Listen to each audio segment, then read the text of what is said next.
नमस्कार विद्यार्थी मित्रांनो, आज आपण इयत्ता 10वीच्या मराठी या विषयाचा अभ्यास करणार आहोत। मागील भागात आपण पठित गद्य आकलन यावर प्रकाश टाकला होता।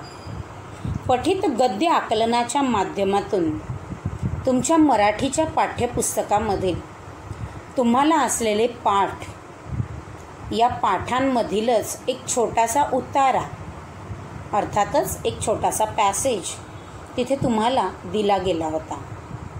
तो पाठ तुम्ही शिकलेला होता, त्यामुळे तुम्हाला समजलेला होता आणि त्यातीलच तो छोटासा उतारा, अर्थातच पॅसेज तिथे तुम्हाला दिला होता।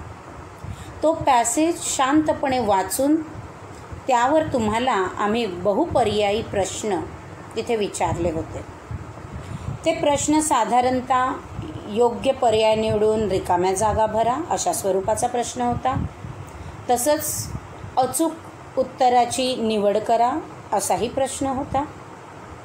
प्रत्येक प्रश्नाला खाली तुम्हाला पर्याय दिलेले होते आणि तुम्हाला योग्य पर्याय निवडून त्याची उत्तरं लिहायची होती। आज मात्र आपण असंच पठित पद्य आकलन या भागामध्ये शिकणार आहोत, ज्याला आपण म्हणूया सीन पोएम।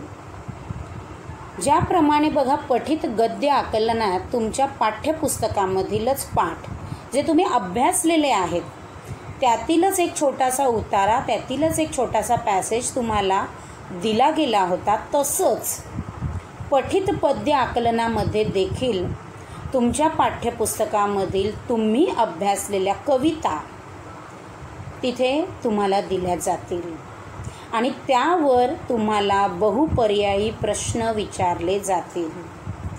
या प्रश्नांच्या खाली पर्याय दिलेले असतील, योग्य पर्यायांची तुम्हाला निवड करायची आहे। तर असाच आज आपण एक पठित पद्य आकलन इथे बघूया।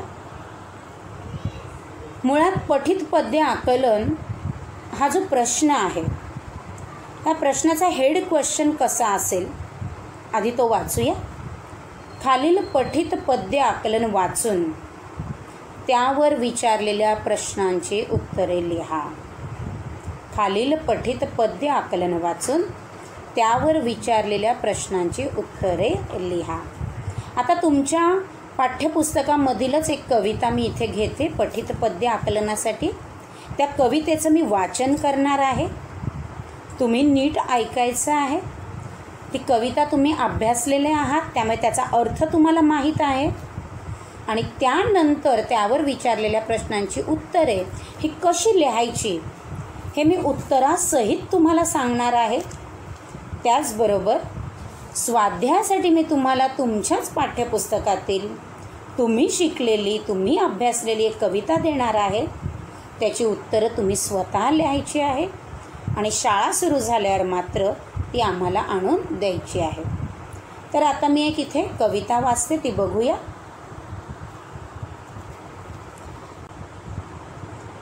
अग्नी माझी पडे बाळू, माता धावे कनवाळू, तैसा धावे माझी या काजा, अंकी लामी दास तुझा। सवेची झेपावे पक्षिणी, पिली पडताची धरणी, भुकेले वत्सरावे, धेनू हंबरत धावे। वणवा लागलासे वणी, पाडस चिंतित हरणी, नामा म्हणे मेघा जैसा, विनवितो चातक तैसा। बघा, ही कविता तुम्ही शिकलेला आहात, संतवाणी आहे आपली पहिलीच, बरोबर। संत नामदेवांची ही पहिलीच आपली संतवाणी आहे। त्याचा अर्थ, त्याचा भावार्थ तुम्हाला माहिती आहे। तर अशीच सीन पोएमसाठी, पठित पद्य आकलनासाठी तुम्हाला कविता दिली जाईल आणि त्या कवितेवर आधारित तुम्हाला प्रश्न, हे बहुपर्यायी प्रश्न तिथे विचारले जातील। जसे इथे मी काही प्रश्न दिलेत बघा। पहिलाच प्रश्न बघूया आपण। योग्य पर्याय निवडून रिकाम्या जागा भरा। योग्य पर्याय निवडून रिकाम्या जागा भरा। प्रश्न पहिला आहे बघा इथे, अग्नी माझी पडे बाळू, डॅश धावे कनवाळू। 3 पर्याय दिलेले आहेत, जननी, आई, माता। एक लक्षात घ्या, कवितेमध्ये ज्या शब्दांचा वापर केलेला आहे त्याच शब्दांची निवड इथे तुम्हाला करायची आहे. त्यामुळे योग्य उत्तर काय येईल बरं? माता. अग्नी माझी पडे बाळू, माता धावे कनवाळू. दुसरी फिल इन द ब्लँक्स दिले बघा. तैसा धावे माझिया काजा, अंकिला मी डॅश तुझा. तैसा धावे माझिया काजा, अंकिला मी डॅश तुझा. पुन्हा 3 पर्याय दिलेत. पहिला आहे मालक, दुसरा आहे दास, तिसरा आहे स्वामी. योग्य पर्यायाची निवड करायची आहे. काय येईल बरं? दास. तैसा धावे माझिया काजा, अंकिला मी दास तुझा. तिसरं बघूया इथे प्रश्न आपण. भुकेले वत्सरावे, डॅश हुंबरत धावे. भुकेले वत्सरावे, डॅश हुंबरत धावे. पुन्हा बघा 3 पर्याय दिलेत, कारण बहुपर्यायी प्रश्न आहेत हे. या परीक्षेलाही तुम्हाला अशा स्वरूपाचे प्रश्न येणार. अगदी 10वीच्या बोर्डालाही अशा स्वरूपाचे तुम्हाला प्रश्न येणार आहेत. पुन्हा खाली तिथे पर्याय दिलेले आहेत बघा मी 3.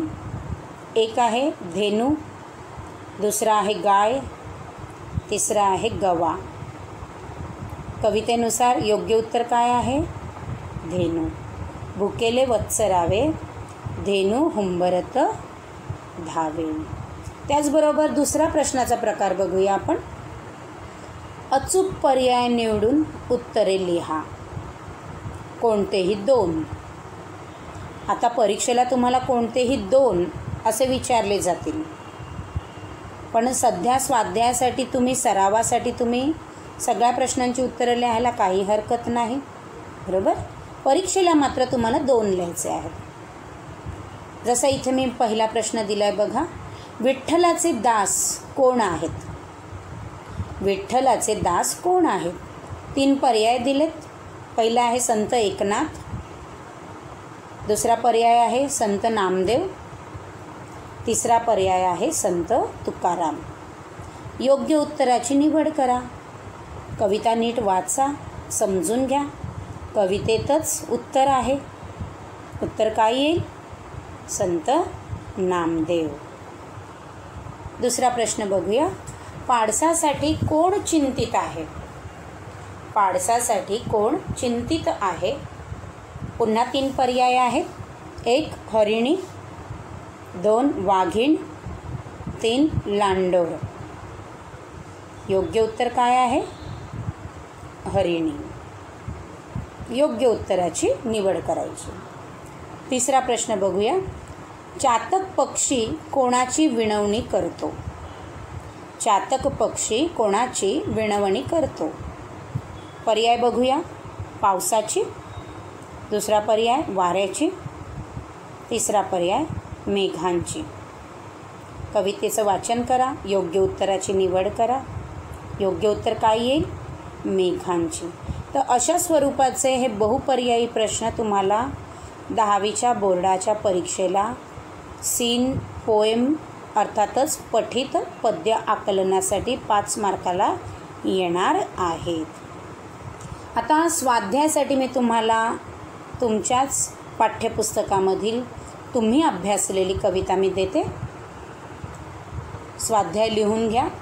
खालील पठित पद्य आकलन वाचून त्यावर विचारलेल्या प्रश्नांची उत्तरे लिहा. कविता बघूया कोणती मी दिली आहे ती. 2 दिवस. आत्ताच तुम्ही ती शिकलेला आहात. मी कवितेचं वाचन करते, नीट लक्ष द्या. 2 दिवस वाट पाहण्यात गेले, 2 दुःखात गेले.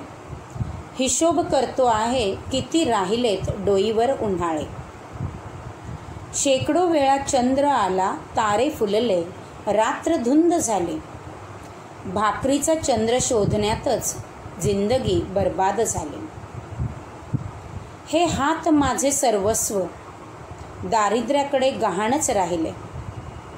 कधी माना उंचावलेले, कधी कलम झालेले पाहिले. हर घडी अश्रू वाळविले नाहीत, पण असेही क्षण आले तेव्हा अश्रूच मित्र होऊन सहाय्यास धावून आले. दुनियेचा विचार हर घडी केला, अगा जगमय झालो.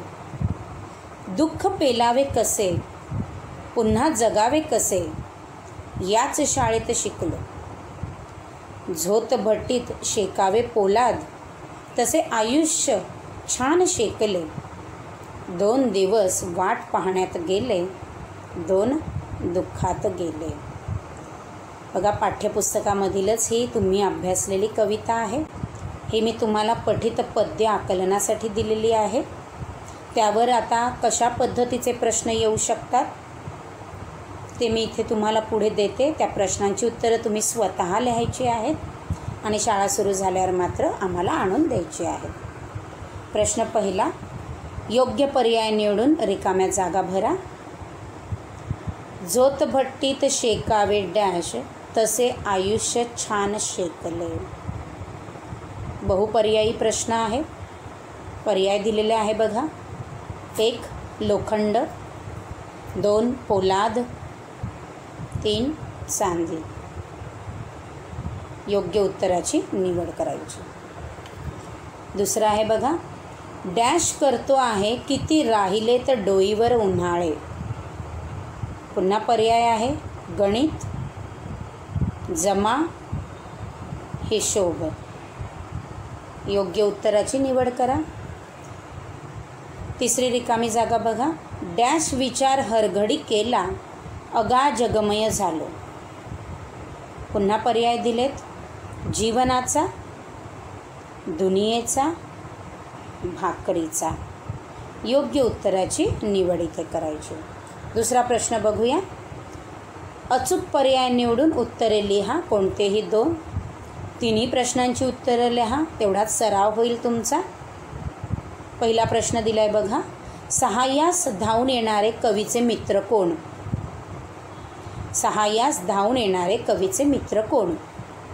पर्याय दिलेत. 1 हास्य, दुसरा अश्रू आणि तिसरा म्हणजे दुःख. योग्य उत्तराची निवड करा. कविता वाचा, समजून घ्या आणि मग योग्य उत्तराची निवड करा. दुसरा प्रश्न आहे. कवीने चंद्राला कोणाची उपमा दिली आहे? पर्याय आहे बघा. 1 चपातीची, 2 गोलाकृतीची, 3 भाकरीची. योग्य उत्तराची निवड इथे करायची आहे. तिसरा प्रश्न आहे. कवीचे हात कोणाकडे गहाण आहे? कवीचे हात कोणाकडे गहाण आहे? 3 पर्याय दिलेत. 1 दारिद्र्याकडे, 2 श्रीमंताकडे आणि तिसरा म्हणजे गरिबाकडे. योग्य उत्तराची निवड तुम्ही करायची. तर अशा पद्धतीने तुम्हाला 10वीच्या बोर्डाला जसं तुम्ही अपठित उतारा आकलन त्यावर तुम्ही बहुपर्यायी प्रश्न लिहिता, त्याच पद्धतीने यावर्षी तुम्हाला पठित गद्य आकलन आणि पठित पद्य आकलन यावरही 5-5 मार्काला असे 10 मार्काला प्रश्न येणार आहेत. तर त्याचा सराव तुम्ही करायचा आहे. त्यासाठी पाठाचं वाचन करायचं आहे, कवितांचं वाचन करायचं आहे, अर्थ समजून घ्यायचा आहे, तरच तुम्हाला उत्तरं नीट लिहिता येतील. धन्यवाद.